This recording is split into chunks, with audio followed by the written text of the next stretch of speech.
sou Marcelo Varenga e hoje nós estamos aqui em mais um episódio do Histórias que Conectam.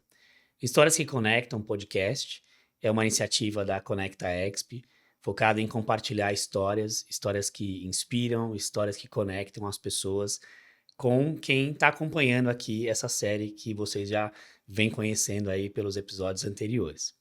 E hoje nós temos um convidado muito especial, uma pessoa que nos inspira, uma pessoa que nos lidera mundialmente falando, né, nessa área de experiência do paciente. Então é um privilégio para nós termos aqui hoje no episódio do Histórias que Conectam, Jason Wolf. Então eu queria convidar vocês todos, né, a acompanharem esse episódio, onde nós temos então o Jason Wolf, que é um grande líder global, é um cidadão do mundo, como ele gosta de se de intitular, de dizer para a gente, ele é um cidadão do mundo. E o Jason é um grande amigo e um grande mentor.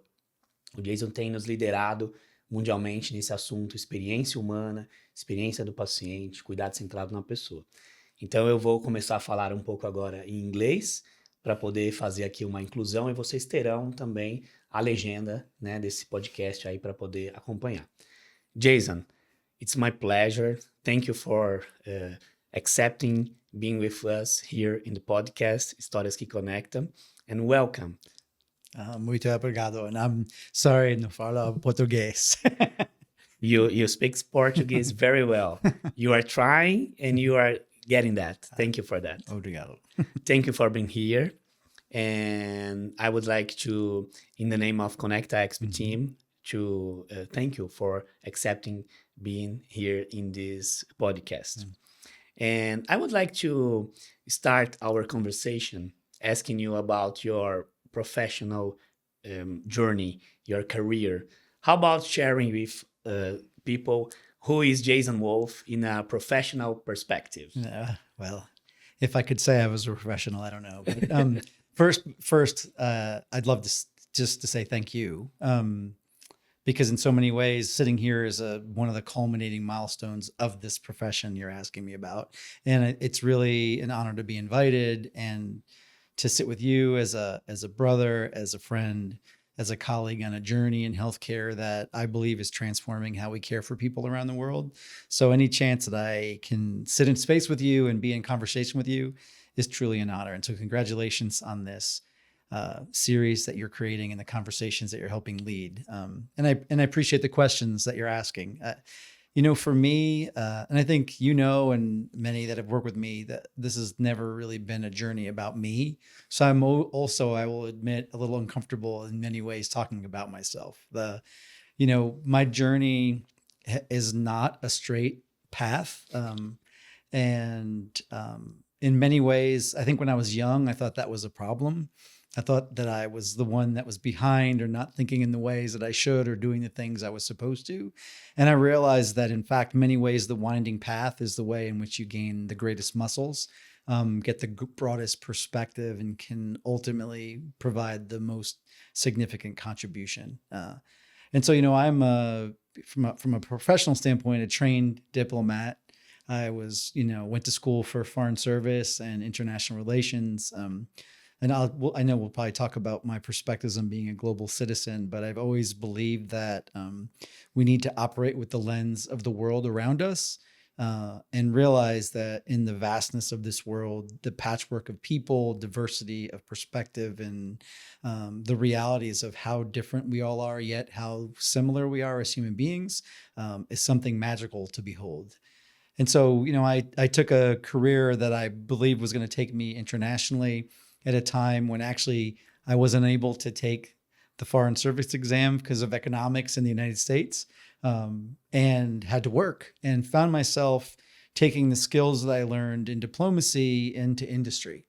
And through a number of first jobs, and the chance to live in New York City as a 21-year-old, got to see how corporations operated, how we could think with a global lens and engage globally, and realized in my first few jobs the importance of how the skills of diplomacy were relevant and related to culture. And so I found myself a student of culture. I found myself intrigued by how we could improve culture in organizations. And so through that pathway, I found myself becoming a student of and studying organization development, large-scale change, and cultural integration of organizations, the foundational things that I think build success in any organizational life, be it business, healthcare, life in general. And in pursuing that, ended up with my own organization that we were helping build cultures within a former company that I was part of. And then we actually helped do that for other organizations as well. One of them happened to be a large healthcare organization. I agreed to help them first, and it turned into, can you stay around and help us longer?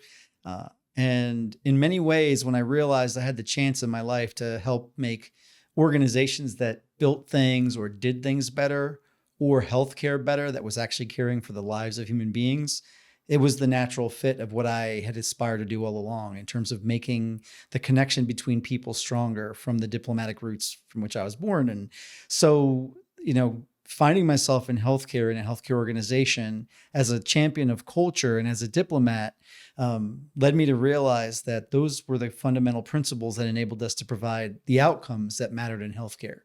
That if we could focus on how we created relationships among people and built foundational culture, we could do anything we wanted. And so I spent a number of years in a healthcare organization helping build efforts to do just that. Integrating cultures, engaging leaders, building future plans, creating integration of ideas, and helping elevate individuals and organizations to perform at higher levels. And I also became a student of that as well. I researched it. I got my doctorate in that as well, in terms of how we can and should sustain high performance healthcare systems, which I don't think you'll find surprising came down to leadership, culture, and people. And our capacity to do that is really ingrained in us and how we operate healthcare overall. And in the moment of that time at that healthcare organization, I realized healthcare was not that good at collaborating. People wanted to compete on why I'm better or why I'm going to keep my ideas to myself so that I can look better than the other guy. And, I kind of just took pause and said, well, aren't we all in the industry of healthcare to make the lives of everyone in our communities better? Why should one person be better than the other in terms of how they do it? And why wouldn't you be willing to share how to do that better?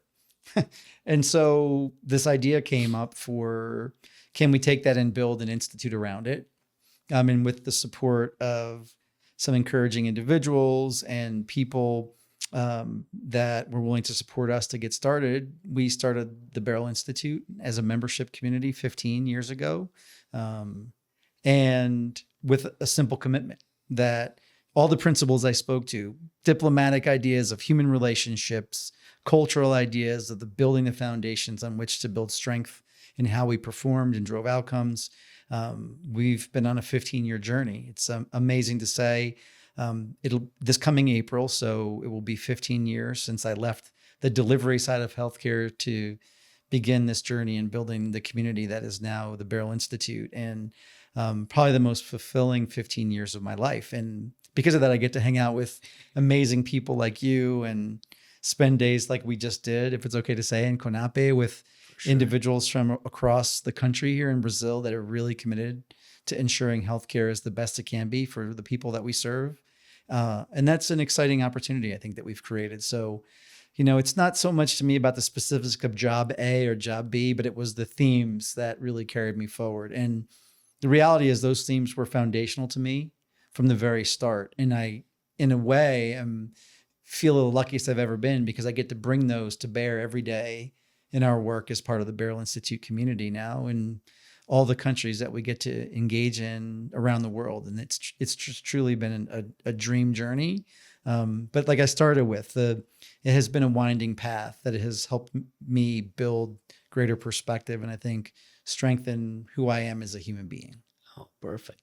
And I love your professional journey because it inspires us to see that how life brings us to do different things and to perform different strategies to do something.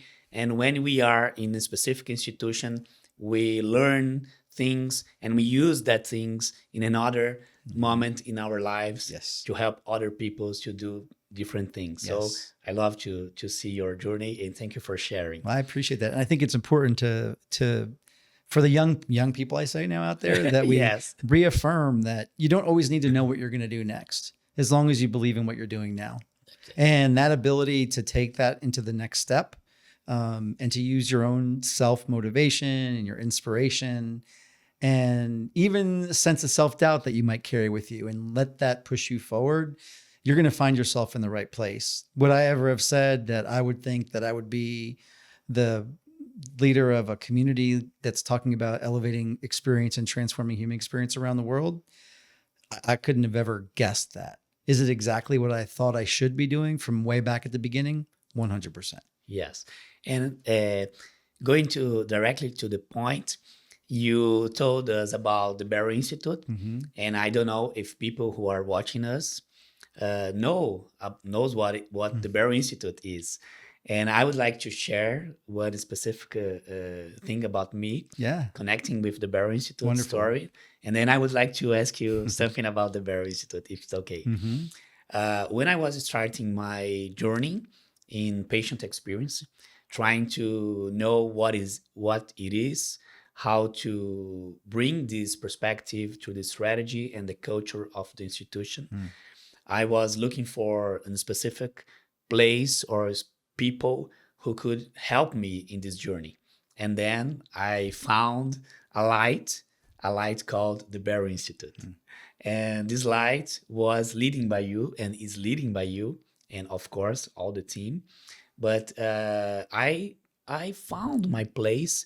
I found a community where is committed to share the knowledge, to help people to develop themselves and to make the difference in their institutions. So I would like to say that I know that I have already told you that before, but I would like to record that. Now you're on the record. Yes, and register that here, because you made my professional life different. So the Barrow Institute made my professional journey different. So I would like to thank you and tell you that story. And I would like you to share with the audience, the people who are watching us, about the Barrow Institute. Yeah. What is the Barrow Institute? Tell us about that, please. I think simply stated, we are a community of people committed to transforming the human experience around the world. And when we say people say, well, who comprises that? We are people who work in healthcare every day, trying to ensure the best in care for those that we serve.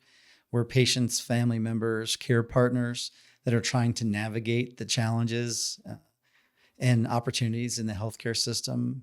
We're solution providers and vendors that are bringing services and innovations to help make the healthcare systems around the world better and think differently about how they do things. And we've been able to create a tapestry of all those different perspectives in a place that we're aligned around a common purpose. That if we can share practice, if we can innovate, if we can study new ways to do things, and then we open that up in a way that we're willing to share that with one another, we can truly and profoundly impact the world in the way that we care for not only those that show up to get care from us every day in healthcare, but each other in building strong cultures in our healthcare organizations as well. So simply stated, we're a community that tries to have that level of impact. We could list all the things that we do, and very proud of all that the Institute has been able to produce in research and learning and webinars and professional development and evidence through our journal and other things. The list is long and gets longer every day, but where that comes from comes back to that idea of community. The voices of the community, of how you just shared your own personal journey, and then the willingness of people to show up, to stay engaged, and to contribute their own experiences has helped make us stronger. And so I've always said, at the end of the day, this journey, and I appreciate you using that word earlier, is not about me as a leader of the Institute or even the Barrow Institute as a name. It's about the outcomes we generate together. And to me, that's the most important thing. We show up in a space together to make a difference, and then we get to do it with some really cool people. Yeah, so. Thank you. And Jason, why where the name, the Barrow Institute comes from. I know a lot Can of you people explain that? A lot of people ask us this, and a shout out to colleague and friend Paul Spiegelman, who helped us get started. I met him through research that I was doing back in my previous healthcare organization. And at the time, he had an organization that was called the Barrel Companies with his brother. They came up with that name, and the short story was that the three brothers were sitting around, and one brother was looking through a book of like diamonds and jewelry and things for a young lady, I believe he was trying to woo, and he came across the name Beryl, and he said, well, the Beryl is a family of stones, and we're three brothers coming together, and this idea of a family of stones reflects who we are, and that's how they named their organization. When we worked with Paul and he supported us in getting started, we honored the name, the Barrel and the Barrel Institute. But it also, I think, reflects that same premise, right? That the idea that a barrel is a family of stones, that we don't all necessarily look the same, have the same color, shimmer the same in the light.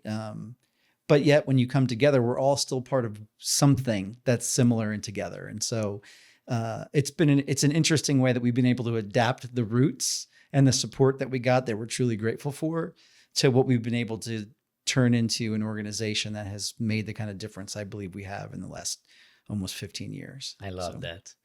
And if you don't know the Barrow Institute, I invite you to be part of this family, this global family, and to know more what the Barrow Institute do in the healthcare. So appreciate here is my invitation. I'll second the invitation. We are a community because people show up. So I appreciate that, Marcelo. And the more people we can have in this discussion together, the greater we can do together. Yes, that's it. Well, now, Jason, I would like to share a question with you. Mm-hmm. It's more related to a curiosity. Mm. Why did you choose the healthcare to work and to be until now to do your journey, your professional journey? Why healthcare? Yeah, I mean, what is our connection with healthcare? Well, I think it's interesting because sometimes we don't realize our connection to healthcare till later. Some people know right away. I don't know, Marcel, if you knew like when you were 3 that you wanted to be a doctor. Yeah. I don't know, but I didn't, to me, I wanted to be, like I said, a diplomat. I wanted to be, but the foundations of that, the principles that are at the core of what that meant to me was an ability to meet people, to have people meet at boundaries that they might not necessarily meet at, to create interactions that matter, then to solve problems as a result of that for the betterment of all. Right. And when I was looking at the opportunity to do that and the culture work that we did, I mean, like I said, you can help organizations and businesses do that. And what happens? They make better widgets, or they're more efficient, or their profit margins increase. And all of that still is valuable. I'm not degrading that at all. I think that's great. But you can do that also at places that have purpose. And when I had the opportunity to make that choice to see healthcare as a place of purpose, it was the natural fit, because it was the place for me where when we made the right decisions in creating the kind of organizations we wanted, when we created the best interactions where people meet, it made a difference in people's lives. And I think, at my core, I chose diplomacy for that opportunity to make a difference in people's lives. In healthcare, I think we actually do that in every moment of every day with every person, whether they believe it or not. And it might be someone that never sees a patient, engages with a patient, but they're part of our larger healthcare ecosystem that is impacting the lives of others. And I think if we talk to people, most people will say, well, they might have chosen healthcare because it called them, but people don't choose this career as it's the place I get rich. It's the place I can make a difference. And it was interesting because, I went back and said, well, what had me see healthcare that way? And my grandfather was a pediatrician. He was the chief of pediatrics at a hospital in New Jersey, just outside New York City. And while as a grandfather, he might even been a little scary, that kind of grandfather, he was trained under the Osler method. He understood the human and person-centeredness that was at the core of our capacity to care for others. And he lived that in his practice. I got to see it when I was young. And, the way he would go and do his rounds with his residents and then spend time talking to patients and then spend time at the nurses station, eating with his nurses and getting to know them. All those relationships mattered, how we cared for people from the team to the way that we engaged with people. And then the way that I saw him come back to his one-room practice in his house across the street from the hospital and get on his knees and talk to these kids that were scared because they were sick. And it always lived in the back of my head as a curiosity and something magical. But when I finally found myself with the opportunity to be in healthcare, that seed started to blossom. And I didn't know it was there. And so to really be able to honor even those inspirations in our lives that might be dormant in the back of our heads, but are truly inspirations for what we find ourselves to do, it reaffirmed for me immediately that I was in the right place. And this was the chance that we could all take to make a difference.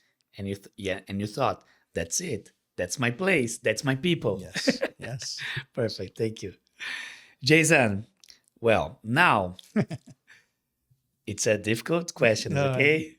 I don't know if you have already shared that before, but I would like to ask you, please tell us who you are in a personal perspective, beyond the professional. Yeah. Who is Jason Wolf in a personal way? So I appreciate this question because I think for as much as I feel like I'm out in the world, many times that side is still with me, but not seen. And, I say this a lot to you. It's important to me. I mean, I foundationally am a global citizen first. As I mentioned earlier, like I believe in the world and have always been intrigued by the world, a lot inspired by the fact that, when I was younger and with my mom, we lived with my grandparents and my grandfather, who was an immigrant to the United States, and then served in World War II at the Battle of the Bulge of all places and got his Purple Heart there at that critical moment in history, and then traveled around the world to hundreds of countries, literally. I saw the world through his eyes as a young boy, through his pictures, and it was back then in the 70s, the slideshows that he would bring home. So that's a piece that's at my core, that kind of grounded me. But then I would say I am a family man. I have a beautiful wife who, for some reason, decided to marry me, and been blessed by that because she's truly my partner and has supported my crazy journey that I've been on and the risks that it takes to build something from nothing. And I'm a father of two incredible boys. And as a result of that, have reignited my fanaticism for football. That's for the English speakers here. I'm talking about real football, not American football. Football here in Brazil. What you call soccer, here, soccer. Yes, let me be clear. But and have been fortunate enough to coach my boys, to watch them play and grow up, but more so just to see these two young men grow and to connect that to creating a better world for them, as the reason I wake up every day. So, from my grounding as a global citizen to a partner, to my beautiful wife, and a father to these two incredible children, those are sort of my three legs of my stool in some ways. And then it enables me to do so much. But, I think those things are things that I carry with me every day and every moment that I'm awake and asleep. So, and Jason, beyond your wife, Beth, and Ian and Sam, your boys, they are great. And what do you like to do when you are not working or you are not with them? What do you like to do for yourself? Yeah. Well, Beth would say, wait, there's moments he doesn't work. I mean, I'm an incredibly driven person, so I put my head to the grindstone a lot. But I mean, I'm a runner. I mean, that's where I find my escape. I have been a runner my whole life. I think it was because my mom liked to say I was very restless. So they used to take me when I was young, and I would just run around a track or run around a park for just on my own. Sometimes I would just run when I was apparently younger in my bed with my legs just kicking. But when I can get out for a run, it's my place. It's where I meditate. It's where I clear my mind. It's where I get crazy ideas. It's where I, build my plans for the future. And I've been fortunate enough to kind of find that as my space. I've, run marathons because that has always been a challenge for me. So I think I've done 7 or 8 marathons now. That's a crazy thing to do, especially as I get older. I just did one for my birthday this year, and it was quite an adventure, but it was amazing because the first time my boys saw me run one, and to finish running that race and that accomplishment and what it means. So kudos to all who try and do that. And then to see your family sitting there and see it in their eyes, what that meant to them, is pretty moving. So the chance to get away for me, that's my place to disconnect and to clear my mind. And Jason, when you talk about family, Mm-hmm. your wife, your boys, and you told us a little bit of your family in the when you were a child, Mm-hmm. who was Jason Wolf at that moment? Was you a child that do funny things, or were you curious about things? How you were? How were you in the child? Yeah. How do you remember yourself at that moment? Not much different than I am today. I mean, I think, there's certain things that have been consistent. I have always been one that like to achieve things, like so many of us learned to play recorder. I think everybody in the world learned to play recorder. And like in my school, you learn that in 3rd grade. I wanted to learn it as a kindergartner. So I started practicing kindergarten and, recorder in kindergarten. I was a bit of a showman. I liked being on stage. So in elementary school, I was the lead of a lot of plays. I was the Toreador and Ferdinand the Bull. So, I mean, there was something about performing, about being expressive, about creating things that has always been part of who I have been. So I think a curious innovator. I wouldn't necessarily call myself an artist, but performer maybe. Has always been part of who I am, and it's fun to see. I mean, my oldest son Sam now is actually doing theater, and it's amazing to see that. It's fun because I didn't really connect it back to that. So those are fun and special moments. Oh, thank you. And thank you for sharing your biography with us. I hope people didn't run away now and go, who is this guy? Yes, they will love it. Well, and Jason, returning to the people-centered discussion, Mm-hmm. and I would like to ask you something. Yeah. Could you, in your career, your professional journey, did you face with any situation that you had to had a position, or you had to make some decision based on people centricity? Mm-hmm. Could you share some story with us? Yeah. Wow. Because when you are, for example, when you are an executive, Mm-hmm. you are in a position to decide and trying to bring people for the conversation, trying to put people in the strategy, in the culture.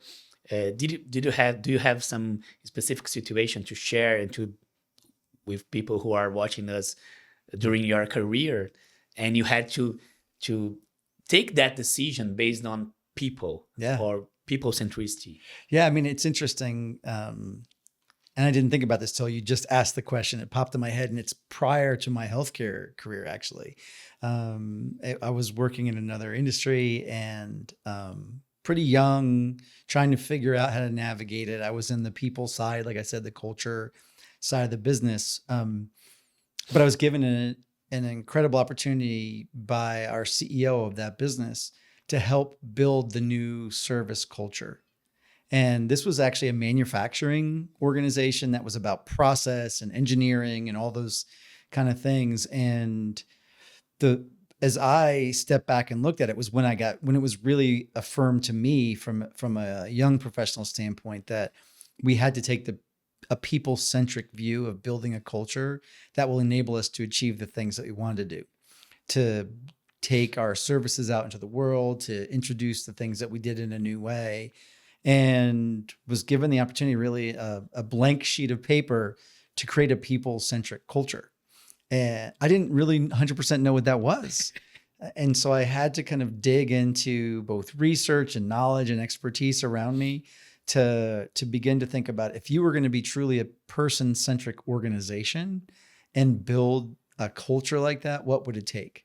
And the opportunity that I was provided by this leader who was willing to take a chance on me, and then the opportunity I had to learn in doing that without the fear of it being scolded for my mistakes, was really fundamental, because I learned not only about the foundational importance of a people-centered culture, but I also learned about the opportunity for a leader to be willing to give space for others. Yes. And so to me, that might be the biggest hook on the whole people centricity piece at all. We don't need to, nor should we do it alone.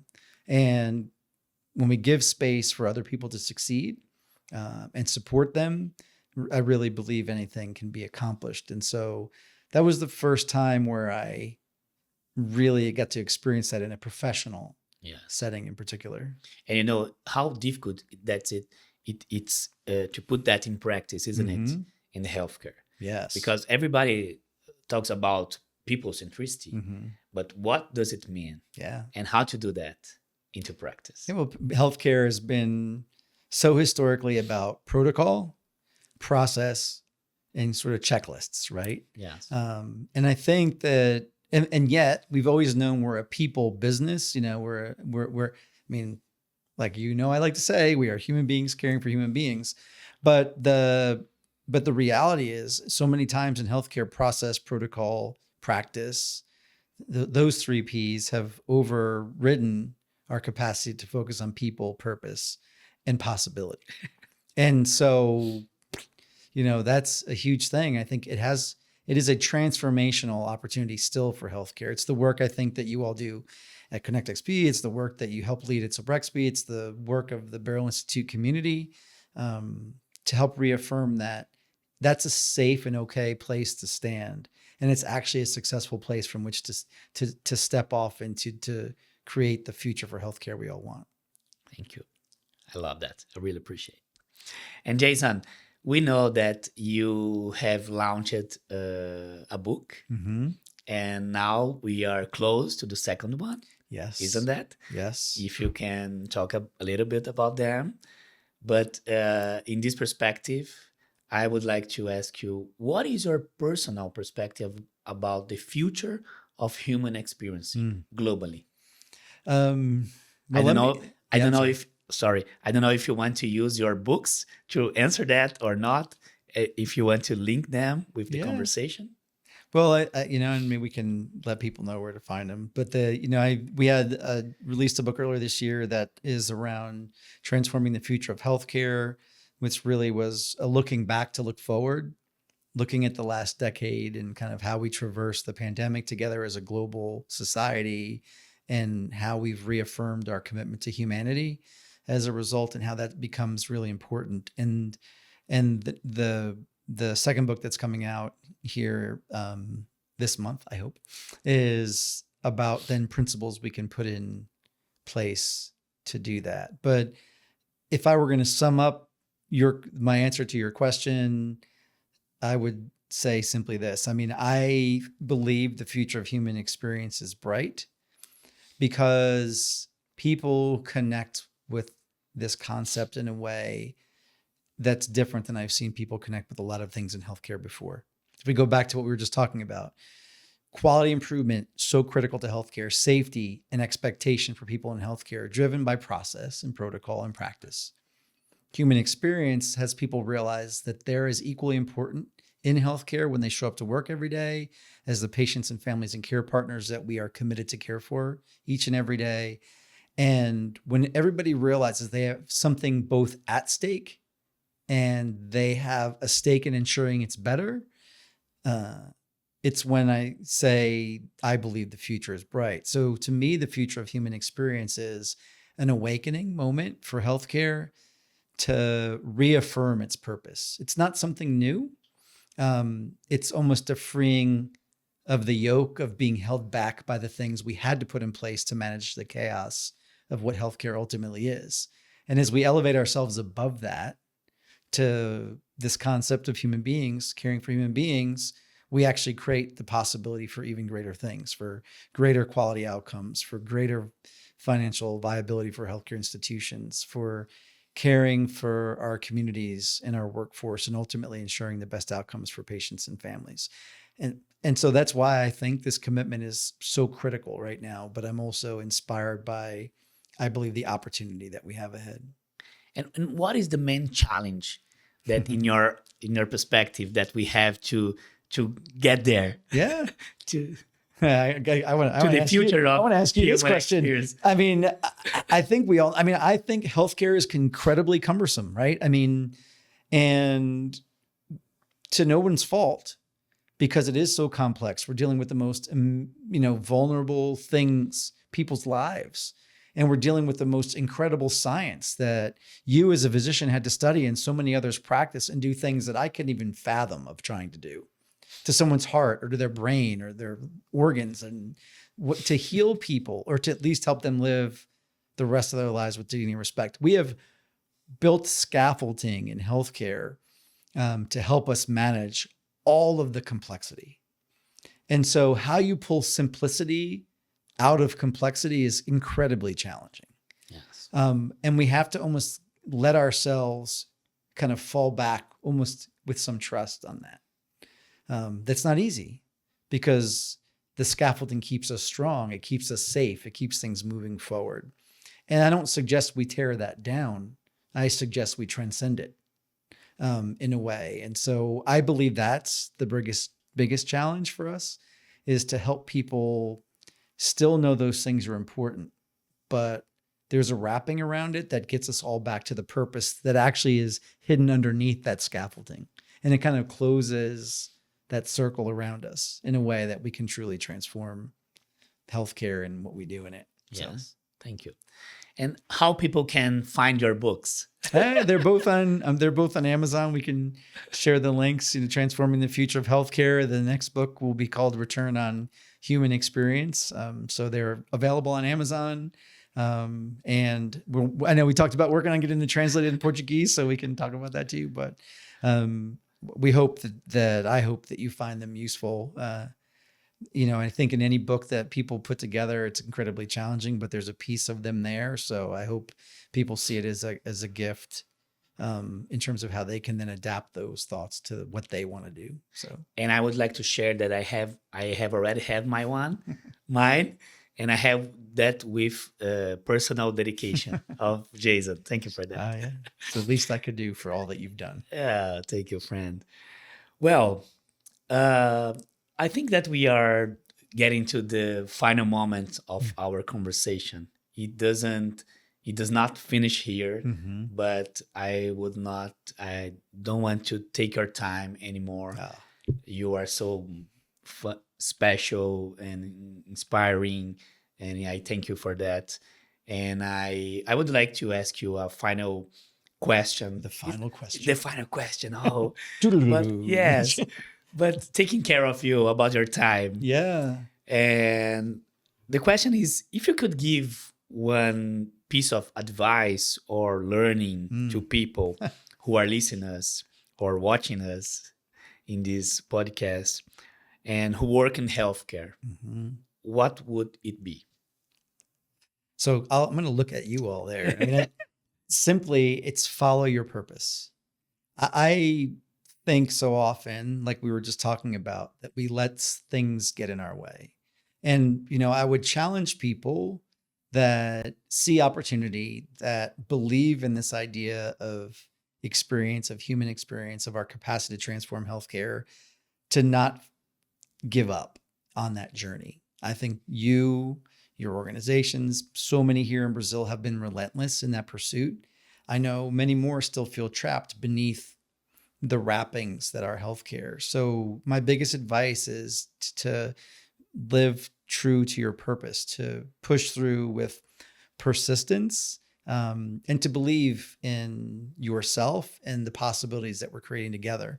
And I would offer, right, that there's an incredible community here in Brazil connected through Sobrexp, the incredible work that you do with ConnectXP in terms of supporting people's efforts in the Barrel Institute community. It brings me back to something that had me realize we were on the right path from the very beginning. We were at our very first Barrel Institute conference. And it was a small group of people, maybe 150, 180 people in the room. And I was supposed to give a closing talk. And I'm looking at the room, and we had just had this marvelous 2.5 days together. And I threw away my talk, and I just sat down on the front of the stage with a microphone and said, let's just talk about what happened. Let's just talk about this experience and what it can mean for what we can do together.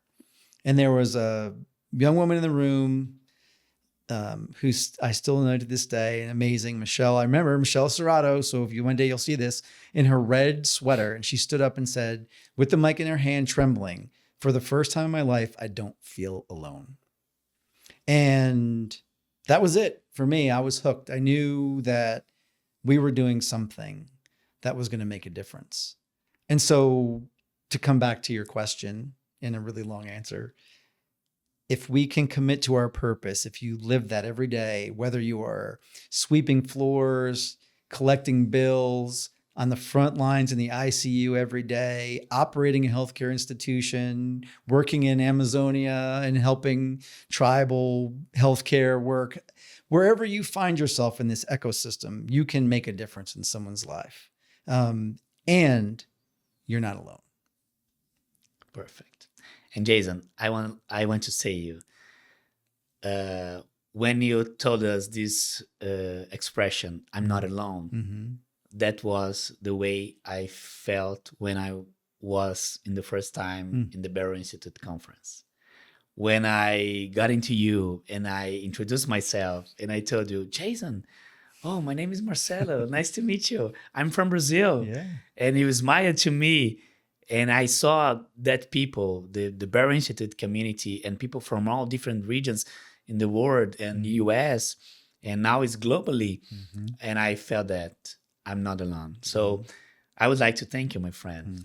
I would like to thank you for being our leader, our mentor, for having the courage to start the Barrow Institute journey, to put your life, your professional life, together with your personal life for this purpose that is the people, that is related to the human experience. And I would like to say thank you again for your friendship. You are like family. So you made part of my journey since from I was starting to study patient experience, and then you came to Brazil. You helped me to tell this story to lots of institutions. You helped me and my colleagues from Brazil to launch a post-graduation program to develop professionals in PX fields. You helped me with the Sobrexp. So my connection with you is so close and so familiar, and I would like to thank you. And I say that you are my brother. Thank you, friend. Obrigado. I would only say that I am, as a brother, incredibly proud of what's happened in this country with your leadership, with the efforts of so many. It reminds me that, I chose the right path, even though it might have winded in the very beginning, and truly grateful for the invitation to be with you, to talk to everyone here today, and hopefully contributed to something to the conversation as we move forward. So thanks to you, Marcelo, and everyone for this. Obrigado, meu amigo. Obrigado, muito obrigado. Eu queria agradecer vocês por nos escutarem. Espero que vocês tenham se conectado com a história do Jason. Foi um prazer ter ele aqui com a gente. Foi um prazer poder te ouvir, Jason, saber um pouquinho da sua história, não só profissional, mas também pessoal. Espero que vocês tenham se conectado. E aguardo vocês no nosso próximo episódio do Histórias que Conectam. Vem com a gente.